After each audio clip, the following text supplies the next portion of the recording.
वृंदावन में एक संत थे, बहुत बड़े अधिकारी थे वो। पहले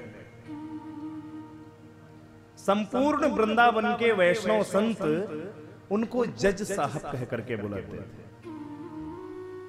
जब कहीं भंडारा होता था वो आ जाते थे तो कहते थे ओहो जज साहब आ गए, जज साहब आ गए। किसी ने पूछा भाई महाराज ये महात्मा जी को सब जज साहब क्यों कहते हैं?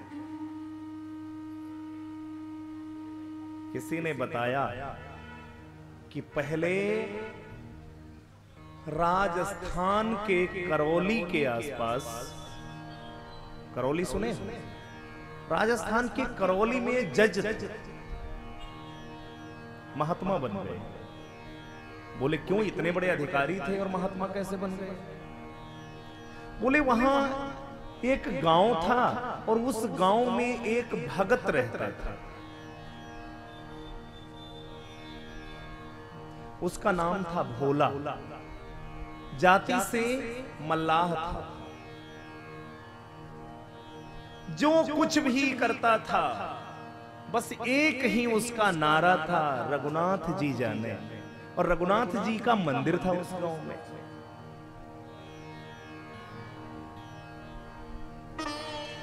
किसी ने कहा भाई तुम इतना रघुनाथ जी जाने करते रहते हो, तुम्हारे घर में बेटी शादी को हो गई है, इनकी शादी कर दो, उसके बाद में चाहे रघुनाथ जी को भजो चाहे यदुनाथ को भजो। एक गांव में ही सेठ रहता था, गांव के आसपास। सेठ के पास में भोला गया, कुछ मोल उधार लेकर के आया। बिटिया की बड़ी धूमधाम से शादी किया। कुछ दिन के बाद में भोला के 2 बच्चे, 2 बालक थे, उन्होंने कमाया। भोला ने सारा कर्ज चुकता करने के लिए सेठ के पास भोला पहुंचे। सेठ जी मेरी बही कहां है? मैं अपना कर्ज देने आया हूं। कितना लिए थे? सेठ ने कहा कितना लिए थे? बोले सेठ जी वो तो रघुनाथ जी जाने। अब सेठ के मन में आया लालच। सेठ ने समझा कोई जब ये आए थे तो कोई रघुनाथ जी गवाही देने नहीं आए थे साथ में। पहले मोल ले लिया सारा। भोला मुझे प्यास लगी है, जरा जल लेकर के आ जाना तुम वहां से, ये यही रख दो और वापस में आकर के अपनी बही ले जाना। चुकता खाता की जो रसीद मैंने दी है। जब तक भोला जल लेने गया उतनी ही देर में सेठ ने उस चुकता रसीद को गायब कर दिया और दूसरी बकाया रसीद को दे दिया। भोला आए, उसे उठा लिया। 2 महीना 3 महीना व्यतीत हो गया। सेठ ने कहा कि भाई भोला के पास सेठ जी गए, भोला मुझे पैसा दो। मैंने तो तुम्हें दे दिया है। अरे हमारे बही पे लिखा हुआ है तुम्हारा कर्जा। गांव वाले पूछे। भोला ने कहा रघुनाथ जी जाने मैंने दे दिया है। सेठ ने जानते हो क्या किया? सेठ ने FIR कर दिया। भोला की नामजद FIR कि मेरा पैसा नहीं दे रहा है। भोला को बुलाया गया। भोला नहीं पहुंचा। गाय थी पास में, गाय चराने के लिए गया था। भोला नहीं पहुंचा। फिर क्या था? पुलिस वालों का क्या काम, अपने को बचाने के लिए उन्होंने मुकदमा लिख लिया। मुकदमा तहसील में पहुंचा। वहां से सम्मन भेजे गए रघुनाथ जी के नाम। गवाही रघुनाथ जी थे। डाकिया लेकर के आया, बोला भैया रघुनाथ जी का घर कहां है। अब उस गांव में कोई भी रघुनाथ जी का घर नहीं था। सारा गांव ढूंढा, सब पता लगाया। किसी ने कहा भाई रघुनाथ जी का एक मंदिर है मेरे गांव में, रघुनाथ जी का कोई घर नहीं। डाकिया ने कहा हम कहां चक्कर में पड़ेंगे, मंदिर के पट बंद थे, जा करके वो सम्मन की पर्ची सब मंदिर में ही डाल दिया। सुबह का समय हुआ, पुजारी ने गेट खोला, उस पर्ची को उठाया। ओहो, भोला, भोला के नाम से ये सम्मान है और गवाही रघुनाथ जी आप।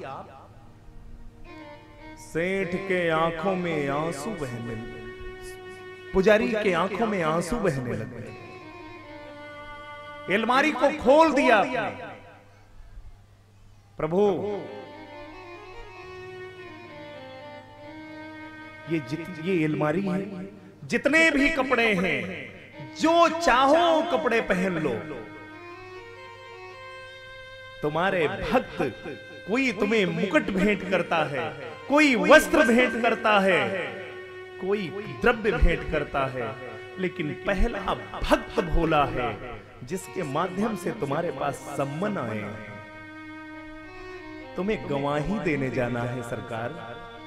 कल अगर आपने गवाही नहीं दिया तो भोला पकड़ा जाएगा। गुनाह भोला का नहीं है सरकार। जो आपको अच्छे लगे वो वस्त्र पहन लो, लेकिन कल आपको जाना जरूर है। रोता रोता पुजारी बंद किया, मन नहीं लग रहा है तुम्हारा। जाता जाता बंद किया।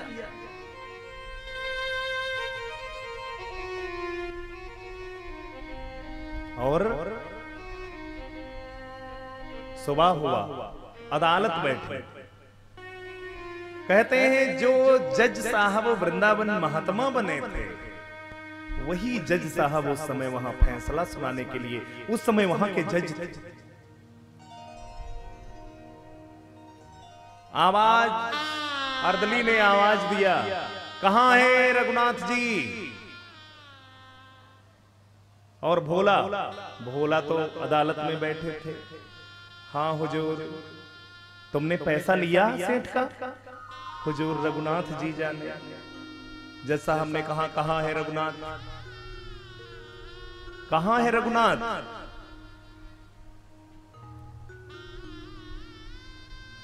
बोले सरकार वो तो सब जगह है। जज साहब ने जब ऐसी सी बातें सुना तो जज साहब को क्रोध आ गया। इसका मतलब तू बेईमानी कर रहा है, तूने पैसा लिया और अब तुम्हें सजा मिलेगी इसकी। लेकिन अर्दली से कहा एक बार रघुनाथ को आवाज तो दे दो। अर्दली ने बड़े जोर से आवाज दिया, रघुनाथ जी हाजिर हो, रघुनाथ जी हाजिर हो, रघुनाथ जी हाजिर हो। लेकिन वहां कोई रघुनाथ हो तब तो हाजिर।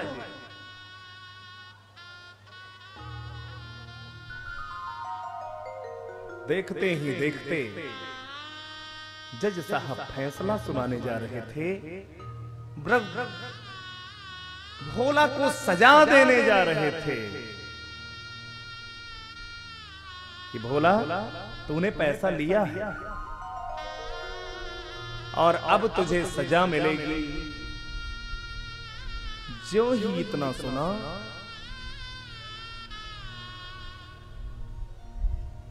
तुरंत देखा एक अचंभा दिखाई पड़ा उस अदालत में। एक बूढ़ा सा आदमी मोटी मोटी तुलसी की कंठी पहने हुए, एक टेढ़ा मेढ़ा लठ हाथ में लिए हुए हैं, कमर झुकी हुई है और एक हाथ से झुका हुआ वो व्यक्ति आवाज देता है, जज साहब, जज साहब, भोला को कोई सजा मत देना। तुम कौन हो? जज साहब, मैं ही तो हूं रघुनाथ जी। मैं गवाही देने आया हूं क्या भोला ने जब कर्जा लिया था तो तुम थे साथ में? हाँ साहब, हम साथ में ही थे उस समय भोला के। सेठ सोचता है कोई नहीं था, ये कैसा बोल रहा है। जज साहब, सेठ से भोला ने पैसा लिया था,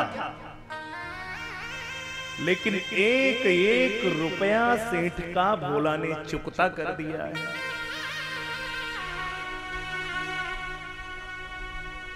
हुजूर, इनके अलमारी में 335 नंबर की एक बही रखी हुई है। इनको यहीं पर रोक करके उस बही को मंगाओ। मैंने देखा था उसी बही में उन्होंने हिसाब चुकता किया था। भगवान से क्या छिपा है। बही मंगाई गई,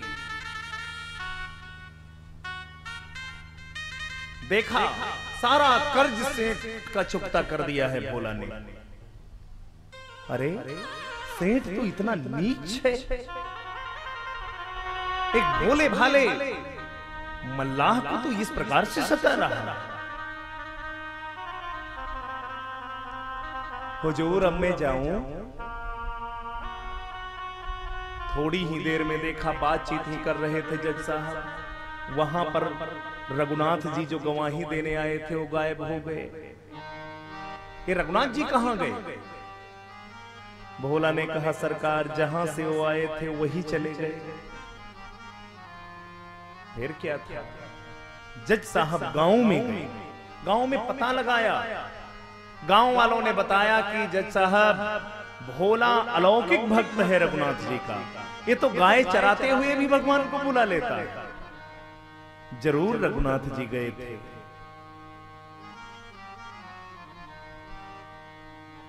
दौड़ते दौड़ते रघुनाथ जी के मंदिर में गए तो देखा जो खड़ाऊ पहन करके वो ब्राह्मण गया था, वो खड़ाऊ रखे हैं मंदिर में। जो डंडा लेकर के रघुनाथ जी गए थे, वो डंडा मंदिर के सामने खड़ा हुआ। इतना देखा, जज साहब रोते रोते रोते रोते जज साहब अपने घर आए।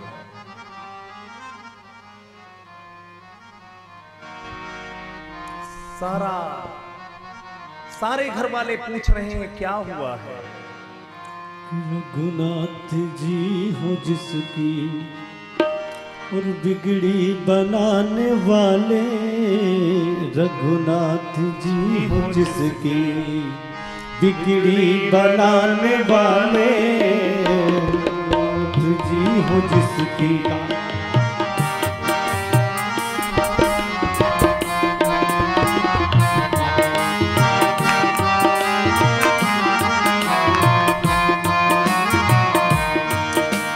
रघुनाथ जी हो जिसकी बिगड़ी बनाने वाले, रघुनाथ जी हो जिसकी बिगड़ी बनाने वाले। तो क्या बिगाड़ सकते, तो क्या बिगाड़ सकते उनका जमाने वाले। तो क्या बिगाड़ सकते उनका जमाने वाले, रघुनाथ जी हो जिसकी बिगड़ी बनाने वाले, रघुनाथ जी हो जिसकी। रघुनाथ जी हो जिसकी बिगड़ी बनाने वाले, रघुनाथ जी हो जिसकी बिगड़ी बनाने वाले। तो क्या बिगाड़ सकते, हाँ तो क्या बिगाड़ सकते उसका जमाने वाले। तो क्या बिगाड़ सकते उसका जमाने वाले, तो क्या बिगाड़ सकते।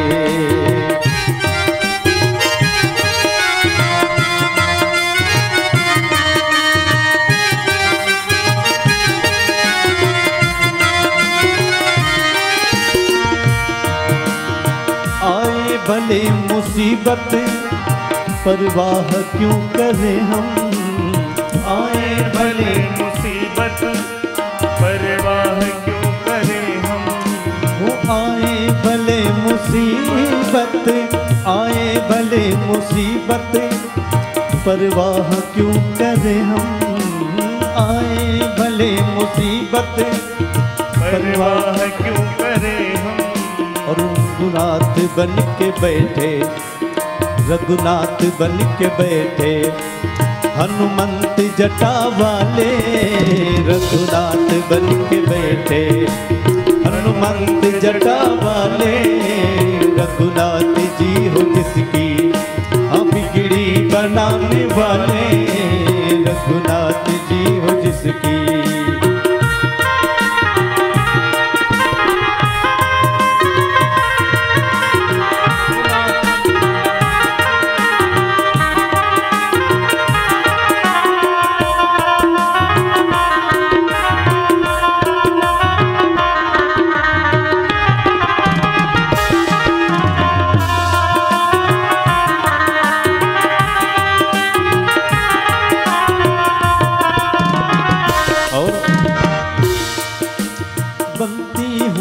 सबों की लाखों बिगाड़ते हैं। बनती हुई सबों की लाखों बिगाड़ते हैं।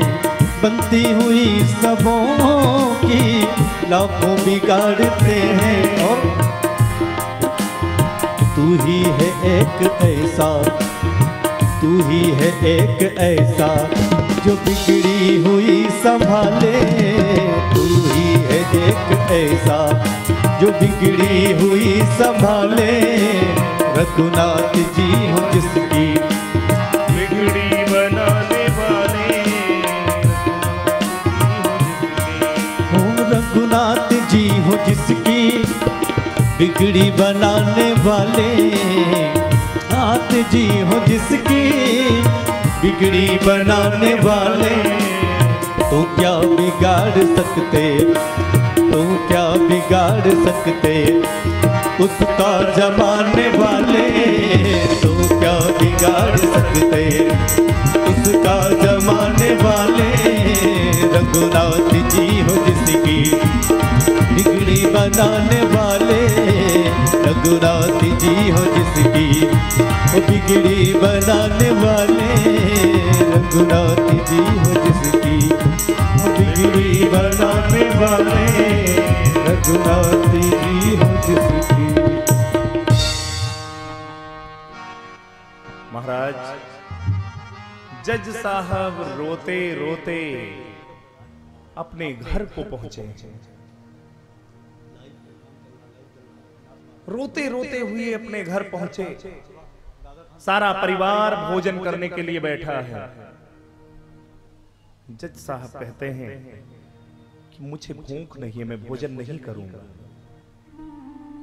परिवार वाले पूछते हैं क्यों नहीं करेंगे भोजन आप?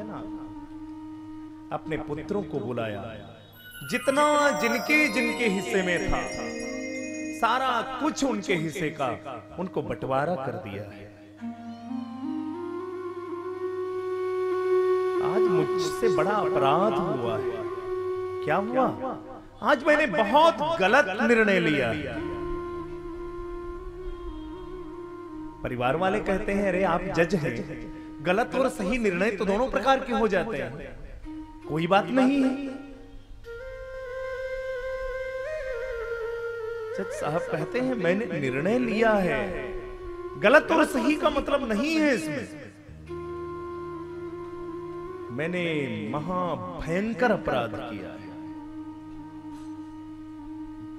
क्या हुआ? ऐसा हुआ क्या है? तब जज साहब कहते हैं आज एक अदालत में गवाही पढ़नी थी, मैं गवाही को पहचान नहीं पाया। अरे तो कोई बात नहीं है, तो इसमें चिंता की कौन सी बात है? तब जज साहब अपने परिवार से कहते हैं शेष महेश दिनेश सुरेश हूं के नहीं ध्यान में आते रहे, आज विनीत अदालत में केवटा के गवाह कहाते रहे। दुख नाहिन दर्श दिए को भयो, दुख नाहिन जो तजी जाते रहे। ना तो मुझे इस बात का दुख हुआ कि वो दर्शन दिए, ना तो इस बात का दुख हुआ कि वो चले गए। दुख बस एक बात का हुआ है, दुख नाहिन दर्श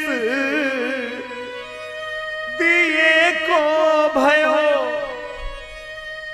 दुख नाहिन जो तजी जाते रहे। मैं कुर्सी पे बना जज बैठा रहा, कुर्सी पे बना जज बैठा रहा। रघुनाथ खड़े समझाते रहे। कुर्सी पे बना उस पद को मैं क्या करूंगा जिस पद के सामने मेरा गोविंद मेरे सामने खड़ा हो और मैं अदालत का सरदार बन करके बैठा हूं।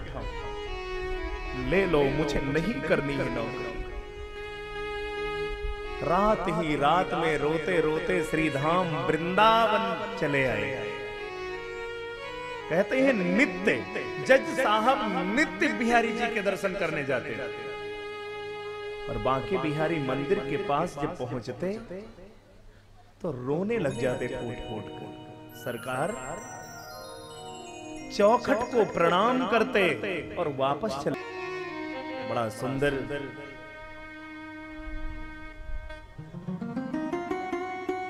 कहने का मतलब, भगवान को जैसे भजोगे, भगवान जाति को देख करके, जाति पर भगवान नहीं बिकते।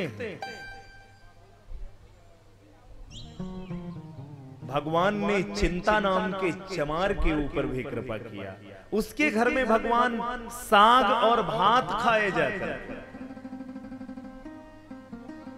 जिनको कोई नहीं अपनाता था, ऐसे मां सबरी को, मां भीलनी को भगवान ने अपनाया।